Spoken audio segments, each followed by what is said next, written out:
Bismillahirrahmanirrahim. Assalamu alaikum, dear student. Welcome to my YouTube channel Learn with Bilal. My name is Bilal Hassan. Today I am going to teach you remaining part of field of force. तो field of force के हमने properties की थी electric field line की। आज हम इसके MCQs करेंगे। एमसीक्यूज़ करने से पहले हम दोबारा इसकी प्रॉपर्टीज़ को रिकॉल कर लेते हैं। फर्स्ट प्रॉपर्टी हमारे पास थी क्या थी? These electric field line originate from the positive charge. Electric field line positive charge से प्रोड्यूस होती हैं, यानी पॉजिटिव चार्ज से अवे जाती हैं। अलॉन्ग द टेंजेंट, ये अलॉन्ग द टेंजेंट अगर इस जगह पर इसे छोड़ा जाए तो ये स्ट्रेट चला जाएगा। तो ये along the tangent electric field line होती है। थर्ड वन हमारे पास है never cross each other. Electric field line एक दूसरे को क्रॉस नहीं करती। उसकी वजह ये है, ये वेक्टर फॉर्म है, ये देख रहे हैं आप लोग चार्ज, इन्होंने किसी जगह पर भी एक दूसरे को क्रॉस नहीं किया हुआ। Close the line field is strength. ये देखें, ये हमारे पास इलेक्ट्रिक फील्ड लाइन जो है जहाँ पर ये क्लोज होती हैं एक दूसरे, close the line electric field strength ज़्यादा है। जैसा जैसा ये अवे जाते जाएंगे इन लाइन में डिस्टेंस ज़्यादा होता जाएगा। इलेक्ट्रिक फील्ड हमारे पास क्या हो जाएगी? कम होती जाएगी।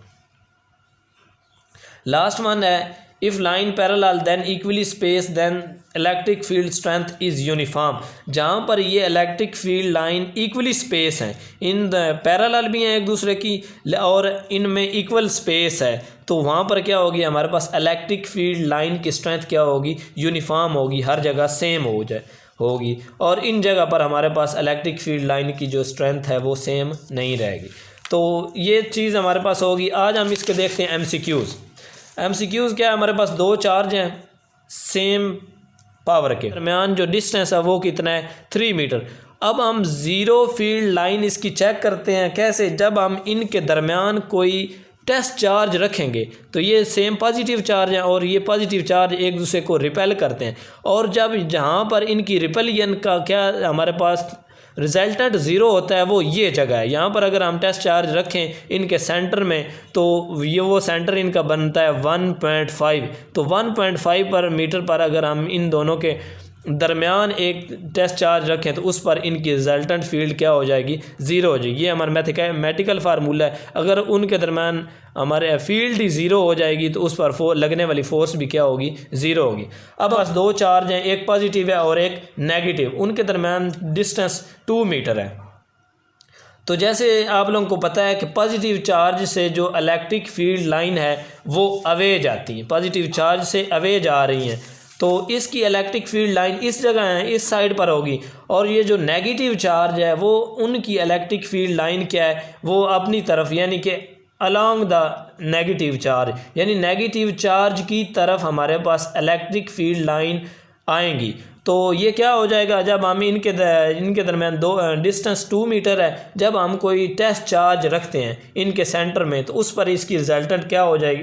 होगी। अब ये हमने उसके दरमियान एक चार्ज रखा, इस चार्ज Q1 की जो इलेक्ट्रिक फील्ड इंटेंसिटी है वो हमारे पास ये है, वो 180 न्यूटन पर कूलम हमारे पास इस चार्ज Q1 की इलेक्ट्रिक फील्ड इंटेंसिटी है। जब हम इस नेगेटिव चार्ज Q2 की इलेक्ट्रिक फील्ड इंटेंसिटी फाइंड करें तो वो भी हमारे पास आती है 180 न्यूटन पर कूलम।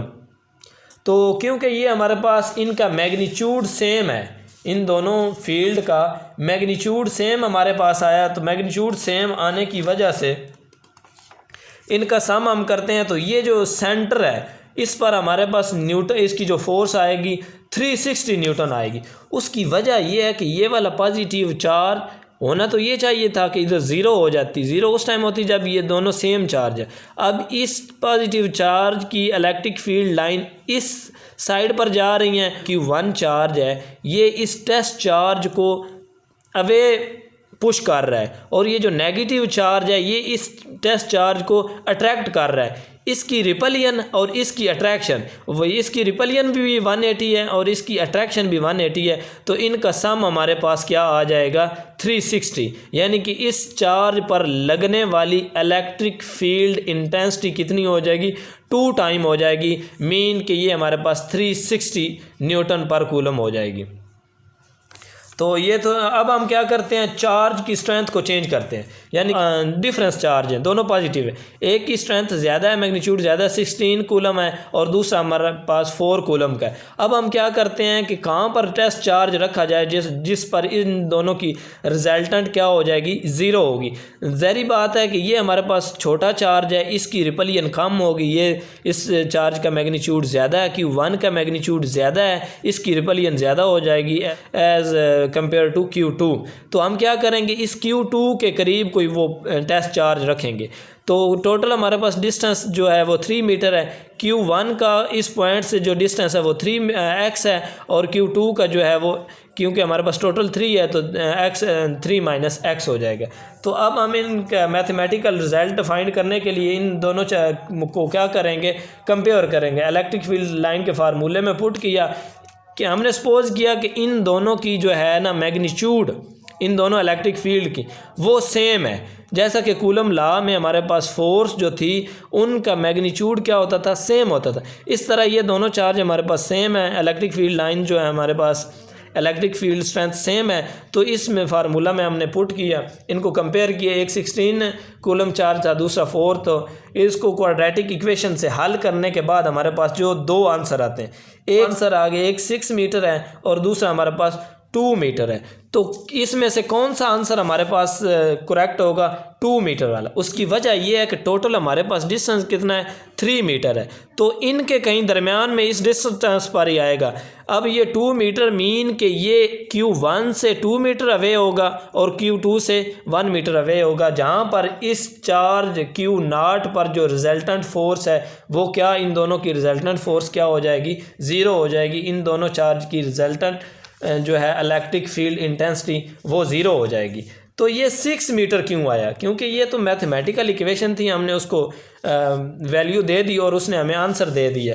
वो कह रहा है कि ये दो जगह पर ऐसा होगा जहाँ पर इन दोनों चार्जेस की resultant electric field intensity zero हो जाएगी। वो कौन कौन से दो पॉइंट है, एक तो वो 2 है जो इनके सेंटर में आएगा, दूसरा क्या है 6 मीटर है। 6 मीटर कहाँ पर आएगा, वो आएगा हमारे पास, क्योंकि इस अगर ये चार्ज हम रिमूव कर दें तो ये इसको रिपेल कर रहा है, तो ये रिपेलियन यहाँ तक 3 मीटर है। तो ये वाला पॉइंट कहाँ आएगा, कहीं इस जगह पर ये वाला पॉइंट आएगा।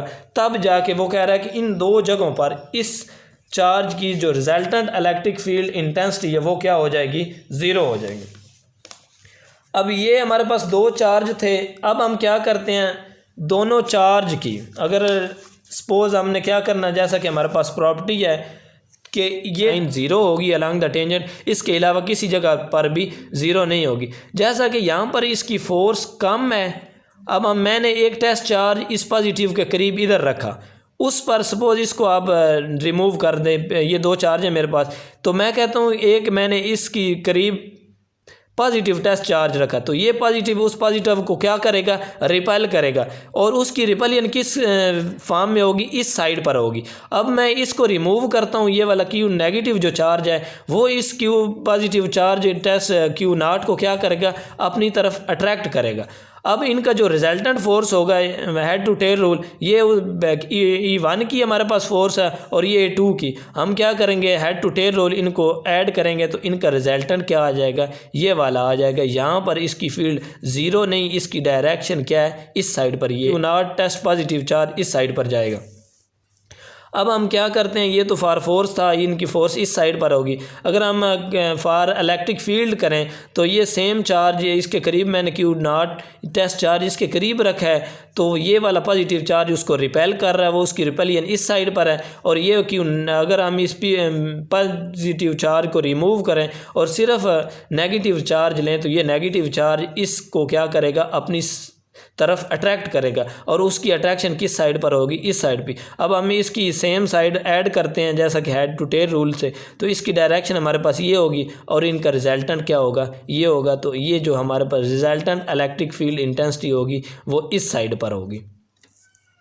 सेम इसी तरह अगर ये तो पॉजिटिव और नेगेटिव चार्ज थे, अगर हम पॉजिटिव चार्ज लें तो सपोज ये जो हमारे पास Q0 टेस्ट चार्ज है पॉजिटिव, तो ये क्या करेगा, ये पहला पॉजिटिव Q1 इसको क्या करेगा, रिपेल करेगा इस साइड पर, इस सिमत में ये रिपेल करेगा। सपोज ये अब हमारे पास नहीं है टू चार्ज हमारे पास है, तो ये भी इसको क्या करेगा, रिपेल करेगा। उसकी रिपलियन इस साइड पर है और E1 की हमारे Q1 की हमारे पास रिपलियन इस साइड पर, और इनका भी resultant head to tail rule से हम जब इनको ऐड करेंगे तो इसकी डायरेक्शन क्या हो जाएगी, टेस्ट चार्ज की ये वाली, इसकी रिजल्टेंट उस पर लगने वाली इलेक्ट्रिक फील्ड इंटेंसिटी इस सिमत में जाएगी। हम क्या करते हैं कि जब दो पॉजिटिव चार्ज लिए हमने, क्या ये अगर हमारे पास टेस्ट चार्ज ना हो कोई, तो फिर भी इन चार्जेस की कोई ना कोई इलेक्ट्रिक फील्ड इंटेंसिटी होगी, ज़रूर होगी, टेस्ट चार्ज हो या ना हो, इनकी फील्ड तो होगी। अब हम क्या करते हैं, सपोज हमारे पास दो पॉजिटिव चार्ज है, ये इक्विलेटरिक ट्राइएंगल है, तो उसमें क्या करते हैं हम, एक इनके करीब जितना ये दो चार्ज Q1 और Q2 डिस्टेंस पर हैं, उतने ही डिस्टेंस पर हम क्या करते हैं, एक पॉइंट और ले लेते हैं और उस पॉइंट पर इन दोनों चार्जेस की इलेक्ट्रिक फील्ड इंटेंसिटी फाइंड करते हैं कि वो कितनी है। तो सपोज मैं इस Q2 को रिमूव करता हूँ, Q1 की जो हमारे पास इस पॉइंट P पर लगने वाली इलेक्ट्रिक फील्ड इंटेंसिटी है वो किस साइड पर, इस साइड पर है। और सपोज अब मैं इस Q1 को रिमूव करता हूँ, Q2 को की इलेक्ट्रिक फील्ड इंटेंसिटी फाइंड करने के लिए अगर मैं फाइंड करूँ तो वो किस साइड पर इसको पुल करेगी, इस चार्ज को इस साइड पर। अब हेड टू टेल रूल से हम इन दोनों को ऐड करें तो इनका जो रिजल्टेंट होगा वो किस साइड पर होगी, इस साइड पर। तो ये तो आ गई इन चार्जेस की डायरेक्शन। मैग्नीट्यूड फाइंड करें तो क्या करेंगे, ये हमारे पास फार्मूला है मैग्नीट्यूड फाइंड करने का, और इनके दरमियान जो एंगल है वो कितना है, 60। इस फार्मूले में a² + b² + 2ab cos of theta की जगह हम क्या करेंगे, 60 रखेंगे। तो हमारे पास जो इसका रिजल्ट वो ये है 3 × इलेक्ट्रिक फील्ड इंटेंसिटी। तो हमारे पास इस साइड पर जो लगने वाली इलेक्ट्रिक फील्ड इंटेंसिटी की वैल्यू है वो कितनी है, चार्जेस की इलेक्ट्रिक फील्ड इंटेंसिटी का मैग्नीट्यूड भी हमने फाइंड कर लिया और इन चार्जेस की डायरेक्शन भी हमने फाइंड कर ली। तो नेक्स्ट लेक्चर तक के लिए मुझे इजाज़त दें।